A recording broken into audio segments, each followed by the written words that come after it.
We are back now. Oh, there we are. Now we're back here with number 80 for Jerry Rice. That's what you told me. Mr. Eric Loeppky. And Eric, you just told me that yesterday was your first match back since February. So how has that been? Good. It's been a lot of training. I was pretty nervous yesterday. There you go. There we go. All right. I was pretty nervous yesterday. Just been a while and get the game day nerves, game day jumps. But yeah, it felt really good to be back with the guys, and I'm liking the feel we have right now. I'm excited for the weekend. It's feeling good. It seems like there's a nice vibe on the team. I mean, it's a little bit tough given some of the competition you guys have had. You haven't really been that tested. But yeah. It seems like other than serving, which was a little off today, it seems like all areas of the game they're executing well, especially the offense. Like there was a lot of back row run today. Was that part of the game plan? Was that part of the goal?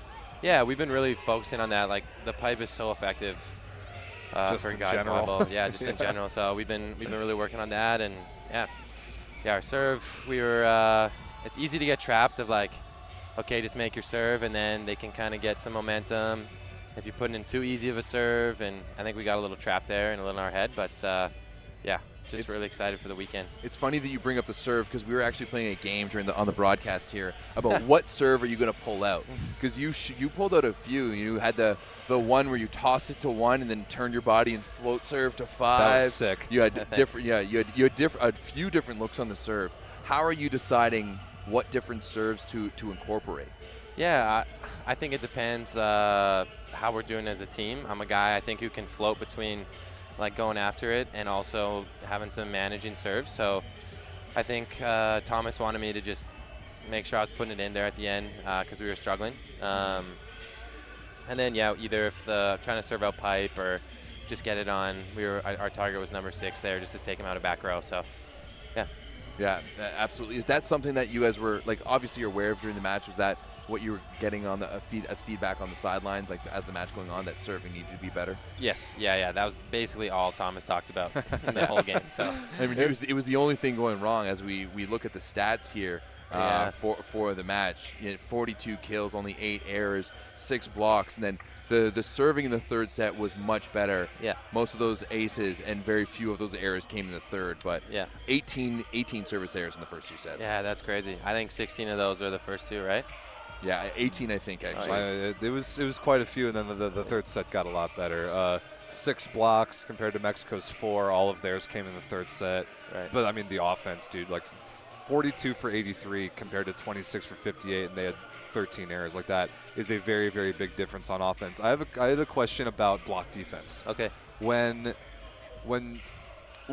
is the point where it changes for you guys from focusing on your own side to adapting to the opponent's strengths in terms of your block defense alignment? Like how, maybe, is it during a match? Is it during preparation? Like do you start a match saying, okay, we're going to leave line here, take line here, leave angle here, like have your middle blockers shift their weight towards this guy, whatever it is, and then at one point, if at all, does it change based on what the opponent is doing?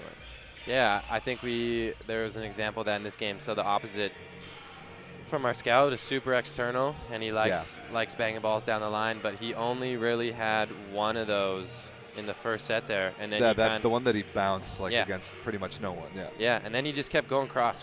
So, and then second set we're like, okay, let's adapt. So I think it takes a handful, depending on who the guy is. I mean, eventually a lot of guys just have both really well, but there we adapted, I think, in the second set, and then got some better touches on defense.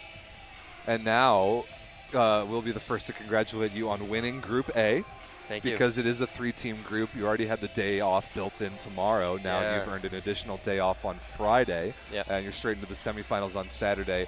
How important is that, especially because this tournament, we're packing a lot of games into just 6 days. How big of an advantage do you think it is to now have 2 days off? You're going to be the only team that has that. Yeah. No, I think it's huge. I think it's a chance for us to get another nice weight session in and just get 2 days of rest. Really, that's pretty rare for these kind of tournaments. The travel was a bit rough for us. I don't know if you guys heard about that. So we talked to Luke about it on the broadcast yesterday. Give the people a short version of how you guys got here. Well, basically, our travel day was supposed to be like 12 hours to begin with. We were going Ottawa, Washington, Chicago, Charleston. No It way. just like was the worst. No the worst. way. Yeah, it was really bad. Then right away, boom, flights delayed out of Ottawa. So we only had like a 50-minute layover in Washington. Missed that by an hour.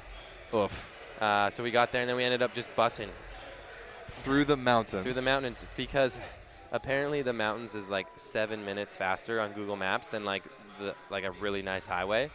And our bus driver took the mountains, and like there was 4 or 5 guys were getting car sick. It was really funny. For me, I wasn't car sick, but the guys who were car sick wasn't so funny. That is an all-time travel story. I heard the bus driver fell asleep potentially at one point too. Yeah, he was a little sketchy. Wow. Then, of all the things this team has had to go through to win Group A, you I get know. one of that's an all-time terrible travel story. That's all-time. Real quick here, Eric, as we wrap it up, I'm sure you want to go eat and stuff, but what's the vibe been with the guys? So you get back from VNL, and obviously They get back from VNL. they get back from not me. VNL. You joined the team, and obviously VNL was a bit of a slog. Yeah. Like we just barely missed out or barely avoided relegation. And now you have to get ready for not only this tournament but the Olympic qualifiers. Yeah. What's the vibe now around the team coming into this tournament? How's it been? How's the feeling been in the gym? Because from externally, just from watching you guys play, it seems like it's pretty good right now. Yeah. I think like I only heard what it was like before, but coming in, I think right away I noticed the guys are just like focused. They're just ready to work hard every day, and just we know we got a really tough road ahead of us, so there's really no time to waste. And guys have just been coming in, working hard day in and day out. And I'm excited for us to be like really pushed this weekend. I think this is a perfect tournament to have before the qualifier. So I think guys are just really coming together, really pushing each other. Thomas is really good at facilitating that. Like he's a very motivating coach. So Does he get in there with you guys? Like we've seen, Shoji's posted like him and Thomas having passing battles. Like does he sometimes get into drills and show you how it's done? He works out with us quite a bit. Like he's always doing like band stuff before and like making himself do push-ups if he messes up something. Like he's very That's awesome. just like kind of wants to suffer, it seems like. It seems like he just wants to sub himself in there. Yeah. Kind of wants to suffer. Yeah. Oh my goodness. Yeah. Last but not least, Everett you brought up the Olympic qualifiers coming up in a couple weeks. Yep. You guys, I'm sure, are aware that you will play Mexico in that tournament. Yep. Does that factor in at all when you're preparing to play them in a tournament like this, or not really, because it could be a different team? We just don't really know.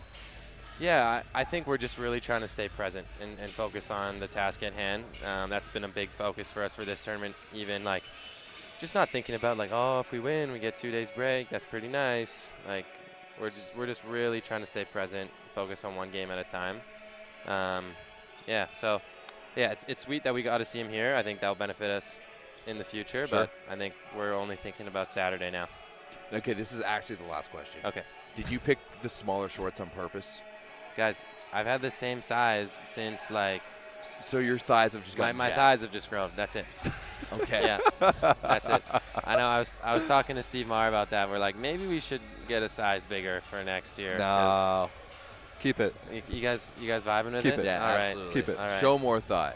Maybe I'll have to go no knee pads. Really show it off. Oh, Yeah. okay. Could you play no knee pads? Yeah. I do sometimes, but I'm just trying to keep the knees warm right now. Yeah. Okay. Respect. All right. And this floor, I don't like going no knee pads on this floor. Yeah. No. True. Yeah. The no knee pads on the sport court. Yeah. It hurts sometimes. that could be it trouble. looks fantastic though. Yeah.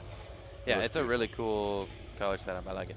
Awesome. Well, dude, appreciate to have you back in Man, general. It's so good to see you guys. It's nice, Thank you, nice buddy. to have Yeah, you here, and go rest up, and we'll Perfect. see you on Saturday. Saturday. Yeah. Take care, Awesome. guys. Thanks, Eric.